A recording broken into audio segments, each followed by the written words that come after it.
কখন সহবাস করলে বাচ্চা হবে, আবার অনেকে জানতে চান কখন সহবাস করলে বাচ্চা হবে না। অর্থাৎ অনেকে এই যে ঝুঁকিপূর্ণ যে সময় সেটা সম্পর্কে জানতে চান, আবার অনেকে এই যে সোনালি যে সময়টা সেটা সম্পর্কে জানতে চান, যেটাকে আমরা খুবই সংক্ষেপে বলে থাকি অনেক ক্ষেত্রে ডেঞ্জার পিরিয়ড, আবার অনেক সময় বলে থাকি গোল্ডেন পিরিয়ড। কার জন্য ডেঞ্জার পিরিয়ড বা কার জন্য গোল্ডেন পিরিয়ড, এটা আসলে নির্ভর করবে একজন দম্পতি কী চাচ্ছেন। তিনি যদি সন্তান নিতে চান তাহলে তাকে নির্দিষ্ট একটি পদ্ধতি অবলম্বন করতে হবে। তিনি যদি সন্তান নিতে না চান তাহলে তাকে নির্দিষ্ট একটি পদ্ধতি অবলম্বন করতে হবে। আজকে মূলত একটা ভিডিওতে সহবাস কখন করলে বাচ্চা হবে না এবং কখন করলে বাচ্চা হবে, দুটো বিষয় নিয়ে একই সাথে আলোচনা করার চেষ্টা করব। আশা করি তাহলে আপনাদের মাঝে যে সমস্যাগুলো ছিল বা এই বিষয় নিয়ে যে প্রশ্নগুলো ছিল বা যে ধারণাগুলো ছিল, সেই ধারণাগুলো খুব সহজভাবে আপনারা জানতে পারবেন।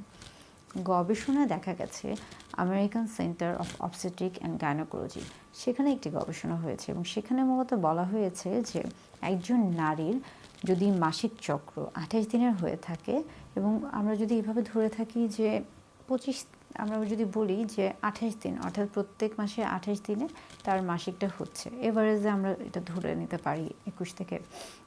সেই ক্ষেত্রে দেখা যায় যে ওভুলেশনের যে বিষয়টি থাকে সেটাকে 21 থেকে 25 দিন পর্যন্ত যদি কারো মাসিকের সময়টি থেকে থাকে এবং সেই ক্ষেত্রে 28 যদি গড়ে হয়ে থাকে, আমরা সেই ক্ষেত্রে বলে থাকি যে ওভুলেশন মূলত 14তম দিনে হয়ে থাকে।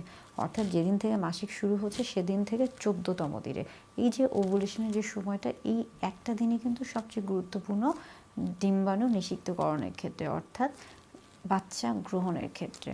অর্থাৎ ওভুলেশনের 14তম দিনে বাচ্চা হওয়ার সম্ভাবনা সবচেয়ে বেশি থাকে।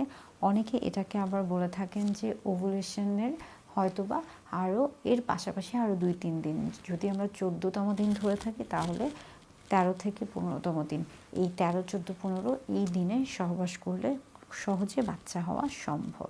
ইংল্যান্ডের জার্নাল অফ সেক্সুয়াল মেডিসিন, সেখানে বলা হয়েছে যে সহবাসের ক্ষেত্রে যে দিনগুলোতে সহবাস করলে খুব সহজে বাচ্চা আসবে সেই দিনগুলো মূলত ওভুলেশনের সাথে সম্পৃক্ত।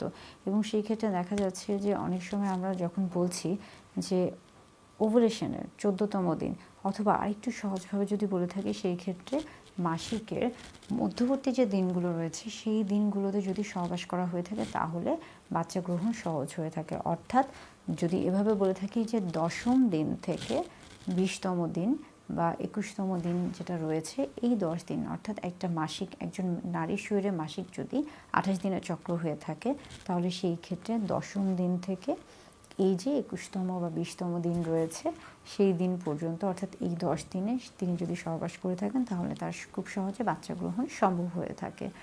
পাশাপাশি দেখা গেছে যে জার্নাল অফ হিউম্যান রিপ্রোডাকশন, সেখানেও বলা হয়েছে যে সহবাসের ক্ষেত্রে যদি আমরা সময়কে গুরুত্ব দিয়ে থাকি তাহলে সেই ক্ষেত্রে আরেকটি গুরুত্বপূর্ণ বিষয় হচ্ছে যে ডিম্বাণু এবং শুক্রাণুর যে সময়টি রয়েছে, অর্থাৎ শুক্রাণু দেখা যায় যে স্ত্রীর জরায়ুতে সর্বোচ্চ 3 থেকে 5 দিন পর্যন্ত থেকে থাকে। এটাকে আমরা অনেক সময় 72 ঘন্টা থেকে 120 ঘন্টা পর্যন্ত বলে থাকি। আর ডিম্বাণুর ক্ষেত্রে এটা শুধুমাত্র 12 থেকে 24 ঘন্টা পর্যন্ত হয়ে থাকে, সর্বোচ্চ 1 দিন পর্যন্ত হয়ে থাকে। অর্থাৎ এই যে 12 থেকে 24 ঘন্টার যে সময়টা রয়েছে এই সময়টাতেই মূলত ওভুলেশন হতে হয়, বা ওভুলেশন হলে তখনই আসলে বাচ্চা গ্রহণ করা সম্ভব হয়ে থাকে, সহজ হয়ে থাকে। তাহলে এই বিষয়টাও খেয়াল রাখতে হবে যে এই সময়ে যদি কারো সহবাস হয়ে থাকে তাহলে সহজে বাচ্চা গ্রহণ করা সম্ভব হয়ে থাকে। অর্থাৎ সহবাসের ক্ষেত্রে কোন সময়ে সহবাস করলে বাচ্চা গ্রহণ সম্ভব হয়ে থাকে এটা যেমন জানা গেল, আরেকটি গবেষণায় বলা হয়েছে, মূলত WHO একটি গবেষণা, সেখানে খুব সহজভাবে বলা হয়েছে যে কোন সময়টাতে সহবাস করলে বাচ্চা গ্রহণ সম্ভব না। এবং সেখানে বলা হয়েছে একজন মায়ের মাসিক বা একজন নারীর মাসিক যদি 28 দিনের চক্র হয়ে থাকে এবং সেই ক্ষেত্রে প্রথম 7 দিন এবং পরবর্তীতে যদি আমরা বলে থাকি 21তম দিন থেকে 28তম দিন পর্যন্ত, এই যে লম্বা সময়টা, এই যে প্রথম মাসিকের প্রথম দিকে এবং শেষ দিকে যে সময়টা, এই সময় সহবাস করলে সহজে বাচ্চা গ্রহণ সম্ভব না, কারণ ওভুলেশন মধ্যবর্তী সময়ে হয়ে থাকে। অর্থাৎ একই গবেষণা হয়েছে বা বিভিন্ন ধরনের গবেষণা হয়েছে, কোনো গবেষণা দেখা গেছে যে কখন সহবাস করলে বা মাসিকের কোন সময় সহবাস করলে বাচ্চা গ্রহণ সম্ভব, আবার একইভাবে গবেষণা হয়েছে যে মাসিকের কোন সময় সহবাস করলে বাচ্চা গ্রহণ সম্ভব না। অর্থাৎ প্রত্যেকটা বিষয় সহজভাবে জানা গেল।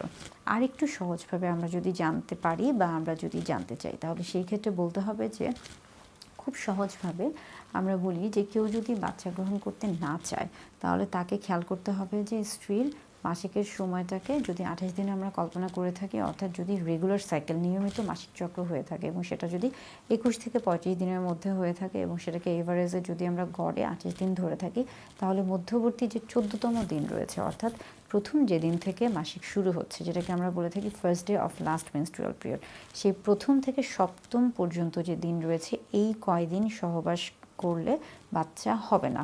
আবার পরবর্তীতে 21তম দিন থেকে 28তম দিন পর্যন্ত যদি আমরা গণনা করে থাকি, বা এই ক্ষেত্রে যদি আমরা 35 পর্যন্ত গণনা করে থাকি, সেই ক্ষেত্রেও সহবাস করলে বাচ্চা হবে না। তাহলে এটাকে কি বলা হচ্ছে? এই পিরিয়ডগুলোকে আমরা, যারা বাচ্চা নিতে চাচ্ছেন না তাদেরকে আমরা বলে থাকি সেফ পিরিয়ড। এই পিরিয়ডগুলোকে, অর্থাৎ প্রথম 7 দিন, পরবর্তী এই যে আমরা 21 থেকে 28 দিন বা 35 দিনের যে বিষয়টা বলছি বা হিসাবটা বলছি সেটা।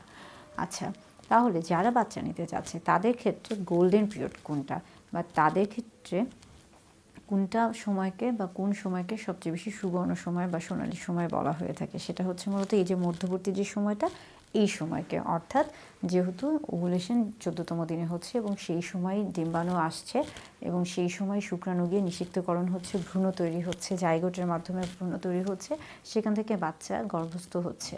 তো সেই কারণে ওই 14তম দিনে সহবাস করলে সেটা অবশ্যই বাচ্চা গ্রহণের ক্ষেত্রে সহজ হয়ে থাকে এবং সেজন্য সেটাকে বলা হয়ে থাকে গোল্ডেন পিরিয়ড বাচ্চা গ্রহণের ক্ষেত্রে। আর সেফ পিরিয়ড যদি বাচ্চা না নিতে চায়, তাহলে সেই ক্ষেত্রে বলতে হবে প্রথম 7 দিন এবং পরবর্তী 21 থেকে এই যে 28 দিন বা 35 দিনের যে বিষয়টি, এটাকে আমরা বলছি যে সেফ পিরিয়ড।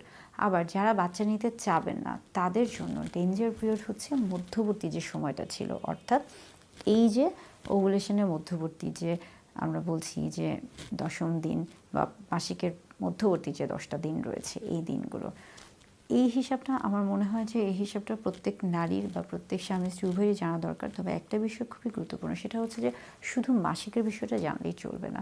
সবার ক্ষেত্রেই কিন্তু এই সময়টা সবসময় যে নিশ্চিত হতে হবে, এভাবেই হতে হবে এমন কোনো বিষয় নয়। অনেকের বিভিন্ন ধরনের শারীরিক সমস্যা থাকতে পারে, কিংবা এর পাশাপাশি আরও বেশ কিছু বিষয় থাকে যেগুলো মেনে চলতে হয়। কারণ শুধু যে এই হিসাবটাই সবসময় সঠিক হবে তা নয়। একজন নারী শরীরে যদি হরমোনের কোনো তারতম্য থেকে থাকে বা অন্য কোনো সমস্যা থেকে থাকে, সেই ক্ষেত্রে কিন্তু এটা কম বেশি আগে পিছিয়ে যেতে পারে। তাই সবসময় যদি কোনো ক্ষেত্রে যদি মনে হয় যে বাচ্চা নিতে চাচ্ছেন না, সেই ক্ষেত্রে আসলে আপনারা অবশ্যই চেষ্টা করবেন কন্ডোম ব্যবহার করার। আর যদি বাচ্চা নিতে চান, তাহলে সেই ক্ষেত্রে এই নিয়মটা মেনে চলতে পারলে সবচেয়ে ভালো। তবে এটা কখনোই শতভাগ নিশ্চিত না যে এই নিয়মে চললেই বাচ্চা হবে কিংবা হবে না। এটা সর্বাধিক একটি গুরুত্বপূর্ণ বা একটি সময়, যেটা কিনা গবেষণার মাধ্যমে জানা হয়েছে, এবং এইভাবে যদি মেনে চলেন তাহলে খুব সহজেই আপনি একদিকে যেমন সন্তান গ্রহণ করতে পারছেন, আরেকদিকে সন্তান গ্রহণ করবেন না। এখন আপনি যে বিষয়টি চান, আপনি যদি সন্তান গ্রহণ করতে চান, তাহলে আপনি ওই যে গোল্ডেন পিরিয়ড যেটা রয়েছে, সেই পিরিয়ডের মধ্য